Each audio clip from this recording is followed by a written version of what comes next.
For many years, we pictured our distant ancestors as landbound people, perhaps only accidentally drifting across small stretches of water on logs or simple rafts. But a different, more incredible story is now emerging from the islands of Southeast Asia. More than 40,000 years ago, long before the pyramids were built, early humans were not just surviving by the sea, they were mastering it. They were engineers and sailors, building sophisticated boats to intentionally cross vast distances of deep open ocean. These were not accidental voyages. They were planned expeditions, requiring knowledge, skill, and immense courage, fundamentally changing our understanding of our ancestors' capabilities and their relationship with the world's great oceans. The proof for these remarkable journeys doesn't come from the remains of the boats themselves, as wood and plant fibers rarely survive for tens of thousands of years in a tropical climate. Instead, the evidence is microscopic, hidden on the surfaces of the stone tools these people left behind. Archaeologists use a technique called traceology to study these tiny clues. By examining the wear and tear, the microscopic scratches, polish, and rounding on the edges of small stone flakes, they can determine exactly how these tools were used. The patterns consistently point to one activity: the intense processing of tough fibrous plants like bamboo, bark, and reeds, preparing them for a greater purpose. These clues are scattered across island sites that were never connected to the Asian mainland, such as in the Philippines, Indonesia, and Timor-Leste. At places like Bubog 1 and Bubog 2 caves in the Philippines, a long history of human activity is preserved in layers of earth. The stone tools found here tell a consistent story of people working with plant materials over millennia. This indirect evidence is like a blueprint left behind by ancient engineers. It shows us that these early mariners possessed the technical skills to transform the natural world around them into the complex technology they needed for their ambitious journeys across the sea. Alongside the stone tools, another crucial piece of the puzzle lies in the bones of the animals these people ate. In coastal caves, archaeologists have unearthed vast quantities of fish bones. But these were not just from fish that could be caught from the shore or in shallow reefs. The remains include species like tuna and sharks, powerful fish that live far out in the deep ocean. Finding their bones in ancient hearths is undeniable proof that people were traveling far from land. These food scraps tell a tale of deep-sea fishing expeditions, which would have been impossible without strong, reliable boats capable of handling the challenges of the open water. The specific patterns found on the stone tools reveal a culture deeply invested in fiber technology. The consistent scraping and slicing motions indicate that people were stripping bark and leaves to extract their strong inner fibers. They would then twist and ply these fibers together to create something incredibly useful: rope. The discovery of a 50,000-year-old 3-ply cord fragment in a cave in France shows us that this skill was part of the ancient human toolkit. In Southeast Asia, this knowledge was taken to a new level.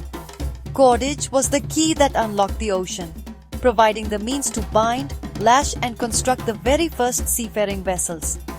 This technology allowed for a clever and highly adaptable method of boat building. Instead of needing giant trees to carve massive dugout canoes, a task that would require large, heavy adzes not found in the toolkits of this era, these mariners could assemble their boats from multiple smaller pieces. They could use planks of wood or bundles of durable bamboo for the hull, lashing them together tightly with their handmade plant fiber ropes. This method, known as lashed lug construction, created a flexible yet incredibly strong vessel. Seams could be stitched together and waterproofed with blunt resins, resulting in a boat that was both resilient and repairable.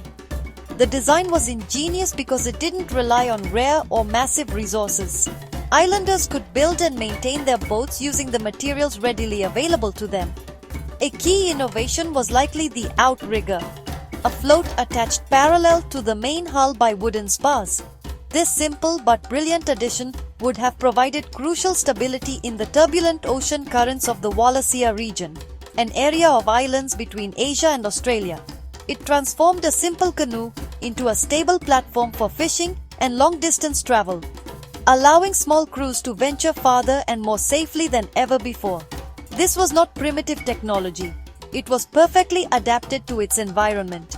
The strength of these plant-based boats is what separates these journeys from mere drifting. Experiments have shown that simple bamboo rafts are often no match for powerful ocean currents, like the strong Kuroshio current near Taiwan. Such rafts would be pushed off course, making planned navigation impossible, but a well-built, lashed plank boat with an outrigger could be paddled and steered with purpose.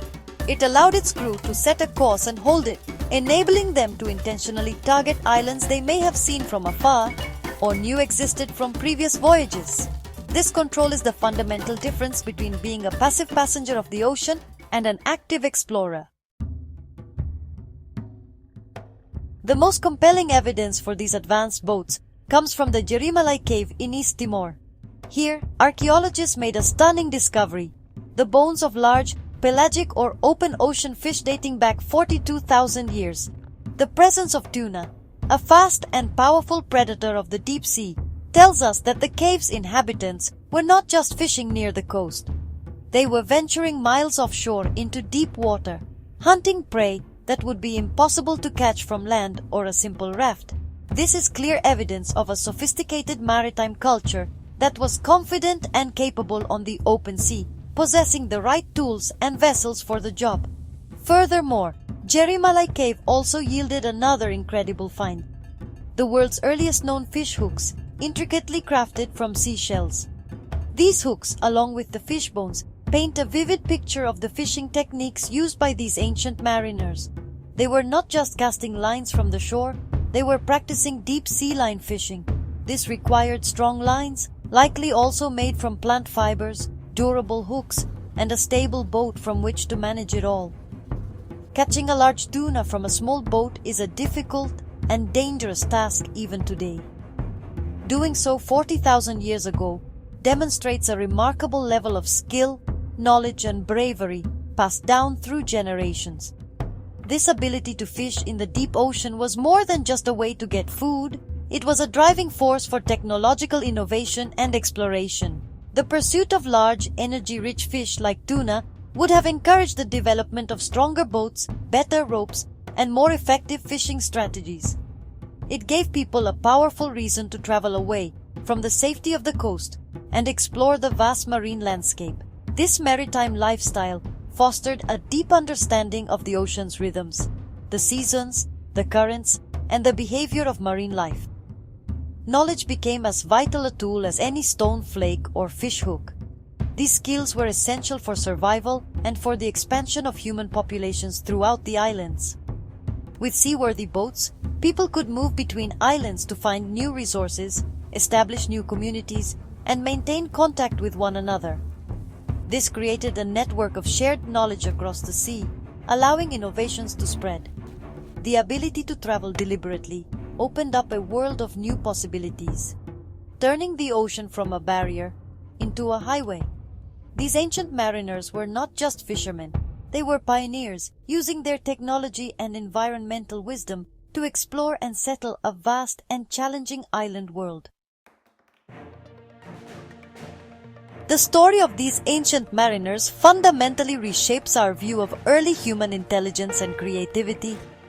It shows that behavioral modernity, the capacity for complex planning, symbolic thought, and social cooperation was not confined to the cave painters of Europe. It was alive and well in the boat builders of Southeast Asia, constructing a seaworthy vessel from plants, planning a multi-day voyage, navigating by the stars or swells, and working together as a crew to fish in the deep ocean, all point to a highly organized and intelligent society. These were people who looked at the horizon and saw not an end, but a beginning. This early maritime technology laid the essential groundwork for one of the greatest chapters in human history, the Austronesian expansion. Thousands of years later, descendants of these seafaring cultures would embark on epic voyages, settling remote islands across the Pacific and Indian Oceans, from Madagascar to Easter Island. The foundational skills, building lashed plank boats, using outriggers for stability, and navigating without instruments, were honed and perfected over countless generations. The courage to cross the open water, first demonstrated 40,000 years ago, became a cultural inheritance that propelled humanity across 1/3 of the planet. Today, as we seek to understand our own place in the world, it is humbling to remember these ancient innovators. They worked with nothing more than stone, wood, and plants, yet they achieved what once seemed impossible.